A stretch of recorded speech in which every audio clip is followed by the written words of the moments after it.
Hello everyone, welcome to my channel Economics Classes by Nidhi ma'am. Here we make economics simple and easy to understand. So guys, आज मैं आप लोग को एक बात बताने वाली हूँ।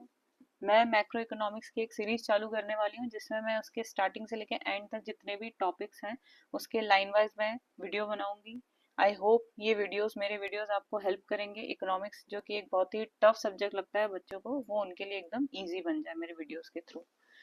आज हम फर्स्ट सबसे पहले जो पढ़ने वाले हैं वो है व्हाट इज इकोनॉमिक्स बेसिक। आप लोगों को ये पता होना चाहिए, आप इकोनॉमिक्स पढ़ रहे हैं तो आप लोगों को ये पता होना चाहिए कि why we are studying economics. Economics हमें पढ़ने ही क्यों पढ़ रहे हैं, तो इकोनॉमिक्स क्या होता है। तो इकोनॉमिक्स इज अ सब्जेक्ट, ये तो आप सभी को पता है कि economic is a subject in which we study about economic problem.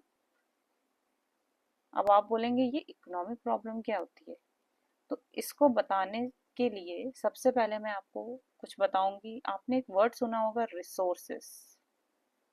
Resources मतलब जैसे लैंड है, लेबर वगैरह, ये सब क्या है, हमारी कंट्री के पास रिसोर्सेज होते हैं, राइट।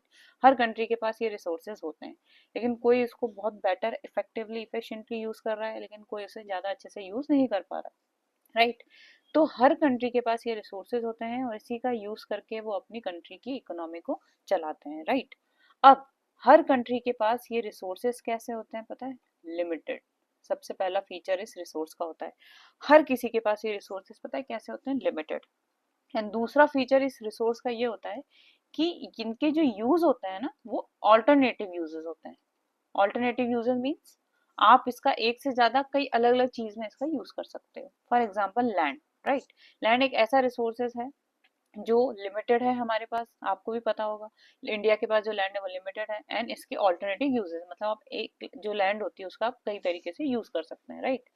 अब हमको क्या करना है, ये जो रिसोर्सेज हैं इसका हमको इस तरीके से मैनेज करना है, इस तरीके से हमें इन रिसोर्स का यूज करना है जिससे हमारी कंट्री का मेन एम जो है वो पूरा हो सके, राइट। अब ये जो रिसोर्सेज होते हैं, फॉर एग्जांपल इसके लिए मैं आपको एक एग्जांपल देती हूँ। आपके घर के सामने फॉर एग्जांपल एक लैंड है, खाली पड़ी है, ठीक है। तो ये लैंड जो है ये आपके लिए क्या है, एक रिसोर्सेज है जो कि कैसा है, लिमिटेड है, क्योंकि मैंने क्या बताया, घर के सामने बस इतनी एक लैंड है आपके पास, राइट। अब मैंने आपसे पूछा आप इस लैंड पे क्या कर सकते हैं, तो आप मुझे बहुत सारे ऑप्शन देंगे कि मैं इसमें स्कूल ओपन कर सकता हूँ, मैं इसमें गार्डन बना सकता हूँ, या मैं इसमें होटल बना सकता हूँ, है ना, या मैं इसको इस पे एक घर बना सकता हूँ। Various option I have, right. पर क्या मैं ये सारे ऑप्शन इस पे कर सकता हूँ क्या, आप क्या ये सारी चीजें उस एक लैंड पे बना सकते हैं क्या? डेफिनेटली आंसर इज नो, आप सारी चीजें नहीं कर सकते हैं। Now what you have to take decision, यहाँ आपको क्या करना पड़ेगा, डिसीजन लेना पड़ेगा। यहाँ आपको ये डिसीजन लेना पड़ेगा कि मैं इस लैंड का ऐसा यूज करूं जिससे मेरा मेन एम जो है वो पूरा हो सके, राइट। तो जिससे आपको डेफिनेटली ज्यादा फायदा होगा, आप वो चीज इसमें करोगे। आप सब तो इसमें नहीं कर सकते, यहाँ आपको मैनेज करना पड़ रहा है, राइट। तो what is economic problem, economic problem हमारे कंट्री की यही है, we have to manage our resources, management of our resources. ये हमारी इकोनॉमी की मेन इकोनॉमिक प्रॉब्लम है, management of our resources. Management क्यों करना पड़ रहा है, रिसोर्स को, किसी चीज को मैनेज क्यों करना पड़ता है यार, किसी चीज को मैनेज इसलिए करना पड़ता है क्योंकि एक तो वो कम है और उसके ढेर सारे यूजेस हैं। अब आप सारे तो उससे कर नहीं पाओगे, डेफिनेटली आपको मैनेज करना पड़ेगा, राइट। आपको उसमें से डिसीजन लेना पड़ेगा कि मैं इसमें से क्या करूं जिससे मेरा मेन एम जो है वो पूरा हो जाए। तो that is our economic problem, हमारी कंट्री की ये इकोनॉमिक प्रॉब्लम है कि हमें रिसोर्स को मैनेज करना पड़ता है। कोई क्वेश्चन करेगा why this economic problem arise, आपको ये मैनेज क्यों करना पड़ रहा है। रीजन फर्स्ट, रिसोर्सेज जो है वो बहुत लिमिटेड है। दूसरा रीजन, उनके ऑल्टरनेटिव यूजेस हैं। तीसरा, हमारी human want comparison to that resources unlimited है। एक कितना भी रिच आदमी जो है वो कभी भी सेटिस्फाई नहीं हो सकता है, चाहे वो दुनिया की सारी चीजें ले ले, हमारी वांट जो रहती है वो हमेशा अनलिमिटेड ही होती है comparison to our resources, right. So because of this three reason हमारी कंट्री में ये इकोनॉमिक प्रॉब्लम अराइज होती है, राइट। और इकोनॉमिक प्रॉब्लम क्या है, मैनेजमेंट ऑफ आवर रिसोर्सेज, की हमें हमारे रिसोर्स को मैनेज करना पड़ता है, या इसका दूसरा नाम होता है प्रॉब्लम ऑफ चॉइस। मतलब हमको चूज करना पड़ता है, ये करें कि ये करें, ये करें कि ये करें। ये हमें चूज क्यों करना पड़ रहा है यार, इसलिए करना पड़ रहा है क्योंकि रिसोर्सेज जो हैं वो आपके पास लिमिटेड है, डेफिनेटली, और उनके यूजेस भी ढेर सारे हैं। आप ऐसा नहीं है कि एक ही यूज है। अब अगर मैं आपसे बोलूं इन रिसोर्सेज के अगर ये लिमिटेड की जगह इनका फीचर होता है दे आर अनलिमिटेड, वो बहुत सारे रिसोर्सेज है। तो क्या कभी ये इकोनॉमिक प्रॉब्लम अराइज होती है मैनेजमेंट वाले वर्ड की? मैनेज करना पड़ता है आपको? डेफिनेटली कभी नहीं, क्योंकि अनलिमिटेड है। आप जो चाहे जो करना चाहे आप वो कर सकते हो, आपको कभी मैनेज करने की जरूरत है? डेफिनेटली नहीं है। तो अगर ये अनलिमिटेड होते तो इकोनॉमिक प्रॉब्लम अराइज होती नहीं, और इकोनॉमिक प्रॉब्लम नहीं होती तो आज हम इकोनॉमिक्स भी नहीं पढ़ रहे होते। दूसरा, अगर ये रिसोर्सेज का ऑल्टरनेटिव की जगह सिर्फ एक ही यूज होता है, फॉर एग्जाम्पल इस लैंड को मैं सिर्फ एक ही यूज कर सकती हूँ, मैं इसमें से स्कूल बना सकती हूँ और कुछ नहीं कर सकती, तब भी अगेन आपको क्या ये डिसीजन लेना पड़ता मैं ये करूँ कि ये करूँ? क्या आपको मैनेज करना पड़ता? बिल्कुल नहीं करना पड़ता, क्योंकि एक ही यूज है तो वही करना है मुझे, राइट? तो अगर उसका एक ही यूज होता है या फिर वो अनलिमिटेड होते तो इकोनॉमिक प्रॉब्लम अराइज होती नहीं, और आज हम इकोनॉमिक्स भी नहीं पढ़ रहे होते। तो इकोनॉमिक जो होता है एक सब्जेक्ट होता है जिसमें हम इकोनॉमिक प्रॉब्लम के बारे में स्टडी करते हैं, in which we manage our resources in such a manner in which आपका जो मेन एम है वो पूरा हो सके। फिर अब आप बोलेंगे मेन एम क्या होता है? तो देखो सबके लिए एम अलग अलग होते हैं। मैं अगर एक बात करूं प्रोड्यूसर की, जो कि एक बहुत इंपॉर्टेंट एजेंट है हमारी इकोनॉमी का, क्यों? क्योंकि प्रोड्यूसर ही तो प्रोडक्शन करते हैं। अब आप बोलेंगे प्रोडक्शन क्यों करते हैं? क्योंकि हम कंज्यूमर जो लोग होते हैं, ये दूसरा एजेंट आ गया। कंज्यूमर कंजम्पशन करते हैं। हम क्यों कंजम्पशन करते हैं? यार जीने के लिए खाना तो पड़ेगा ना आप लोगों को। तो आप कंजम्पशन करना कभी नहीं छोड़ेंगे तो वो प्रोडक्शन करना कभी नहीं छोड़ेंगे। तो production and consumption both are never ending process, और इसी से ही हर कंट्री की पूरी इकोनॉमी चलती है। अब मैं प्रोड्यूसर की बात करूँ तो प्रोड्यूसर के पास भी रिसोर्सेज कैसे होते हैं? लिमिटेड। प्रोड्यूसर के पास लिमिटेड रिसोर्सेज कैसे होते हैं? जैसे फॉर एग्जांपल रिसोर्सेज मतलब उसको प्रोडक्शन करने के लिए जो रिसोर्स है, लैंड, लेबर, कैपिटल, ये उसके रिसोर्सेज हैं। तो वो उसके पास कैसे होते हैं? उसके पास भी वो लिमिटेड होते हैं, राइट? अब वो लिमिटेड होते हैं और उनके ऑल्टरनेटिव यूजेस होते हैं। फॉर एग्जाम्पल प्रोड्यूसर के पास एक लैंड है, अब उसको यहाँ पे प्रोड्यूस करना है, उसके पास बहुत सारे ऑप्शन है। वो वीट कर सकता है, वो शुगर केन कर सकता है, वो यहाँ पे वेजिटेबल कर सकता है, वो यहाँ पे राइस कर सकता है ग्रो, राइट? अब अगेन क्वेश्चन, क्या वो इस लैंड पे सारी चीजें ग्रो कर सकता है? Definitely no. He has to manage his resources. उसको अपने रिसोर्स को मैनेज करना पड़ेगा कि मैं इस चीज पे, इस लैंड पे ऐसी चीज ग्रो करूं जिससे मुझे मेरा एम पूरा हो। तो प्रोड्यूसर का मेन एम क्या होता है? To maximise his profit. उसका मेन एम होता है अपना प्रॉफिट को मैक्सिमाइज करना। तो डेफिनेटली वो अपने लैंड को इस तरीके से यूज करेगा जिससे उसको ज्यादा से ज्यादा प्रॉफिट हो। तो अब अगर अगर ये बीट इस पे ग्रो कर रहा है तो वो 100 kg फॉर एग्जाम्पल उसको मिल रहा है।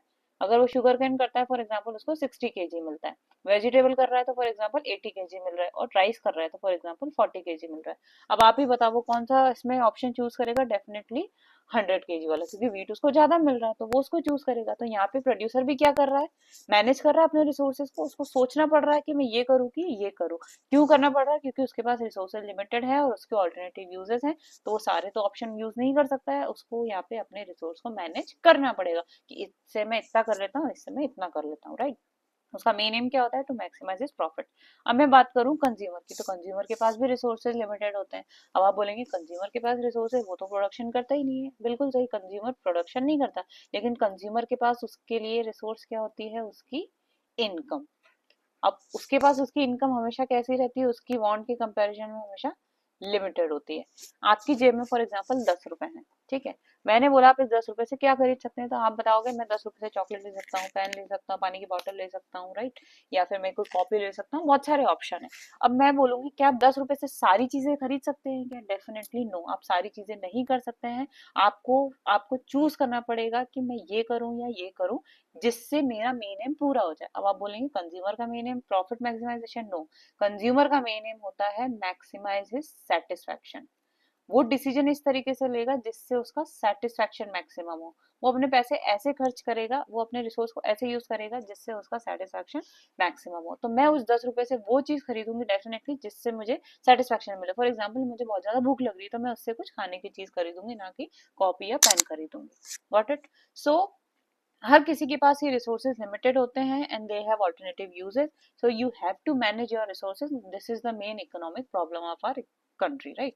अब ये मैं बात करूं गवर्नमेंट की, तो गवर्नमेंट के पास भी रिसोर्सेज लिमिटेड होते हैं। अब वो सारी चीजें तो नहीं कर सकते, तो उन्हें भी क्या करना पड़ता है? मैनेज करना पड़ता है। कंट्री के पास जो रिसोर्सेज है उन्हें भी मैनेज करना पड़ता है। अब कंट्री किस तरीके से मैनेज करती है अपने रिसोर्सेज को? उनके मेन एम क्या होते हैं? उनके मेन एम प्रॉफिट मैक्सिमाइजेशन या फिर सेटिस्फैक्शन मैक्सिमाइजेशन नहीं होता है। कंट्री एज ए होल के लिए जो मेन एम होता है वो होता है social welfare with GDP growth. मतलब वो अपने रिसोर्स को इस तरीके से मैनेज करना चाहते हैं कि कंट्री का जीडीपी तो बढ़े, मतलब प्रोडक्शन तो बढ़े, बट साथ साथ में सोशल वेलफेयर भी हो। ऐसा नहीं हो कि जीडीपी बढ़ता जा रहा है, प्रोडक्शन बढ़ रहा है, लेकिन गरीब जो है बहुत गरीब होते जा रहे हैं, ऐसा नहीं है। गरीब और अमीर दोनों के बीच का गैप कम होना चाहिए जीडीपी प्रोडक्शन बढ़ने के साथ साथ। तो इस तरीके से कंट्री एज ए होल में वो अपने रिसोर्स को मैनेज करते हैं। तो समझ में आया? तो economics is a subject in which we study about economic problem. What is economic problem? Economic problem is how to manage our resources, या problem of choice, या allocation of resources कैसे करना है। Then why this economic problem arise? हमारी country में problem arise क्यों हो रही है management वाली? इसलिए arise हो रही है, इसलिए manage करना पड़ रहा है because resources are limited and they have alternative uses and human wants are unlimited. That is why we have to manage our resources. तो इन सब प्रॉब्लम के कारण हम लोग इकोनॉमिक सब्जेक्ट जो है वो पढ़ते हैं। अब इकोनॉमिक जो होता है, इकोनॉमिक्स की दो ब्रांच होती है, एक होती है आपकी माइक्रो इकोनॉमिक्स और एक होता है आपका मैक्रो इकोनॉमिक्स। माइक्रो इकोनॉमिक्स और मैक्रो, आपको नाम से ही दिख रहा होगा इनकी जो स्पेलिंग है। Micro economics I, it deals with individual unit. Micro economics जो होता है वो इंडिविजुअल यूनिट से डील करता है, और macro economics A, it deals with aggregate, मतलब इकोनॉमी एज ए होल से डील करता है। माइक्रो इकोनॉमिक्स में हम छोटी छोटी यूनिट के बारे में पढ़ते हैं, वैसे माइक्रोस्कोपिक लेवल पे कैसे हम छोटी छोटी चीज देखते हैं, एक कंज्यूमर कैसे बिहेव कर रहा है, एक प्रोड्यूसर कैसे बिहेव कर रहा है, एक प्रोडक्ट का प्राइस कैसे डिसाइड होता है, ये सारी चीजें हम माइक्रो इकोनॉमिक्स में पढ़ते हैं। एंड मैक्रो इकोनॉमिक्स में हम कंट्री एज ए होल के बारे में स्टडी करते हैं। कंट्री एज ए होल मतलब जैसे कि नेशनल इनकम क्या होती है, बजट क्या होता है, इन्फ्लेशन क्या होता है, डिफ्लेशन क्या होता है, ये सब पूरी कंट्री के प्रॉब्लम्स होती हैं। तो मैक्रो इकोनॉमिक्स में we study about economic problem related to country as a whole, and in microeconomics we again study economic problem but related to individual units. Got it? So these are the two part of economics, micro and macro. Micro आपकी 11th में है and macro economics आपकी 12th में। अब micro and macro में जो difference होता है, इसके लिए मैं आपके लिए एक और वीडियो बनाऊंगी जिसमें मैं आपको क्लियर करूंगी कि माइक्रो इकोनॉमिक्स और मैक्रो इकोनॉमिक्स में क्या डिफरेंस होता है। सो आई होप इस वीडियो में आपको समझ में आया होगा what is economics is all about, why we study economics. Okay, so if you want to get more about economics, please join my class.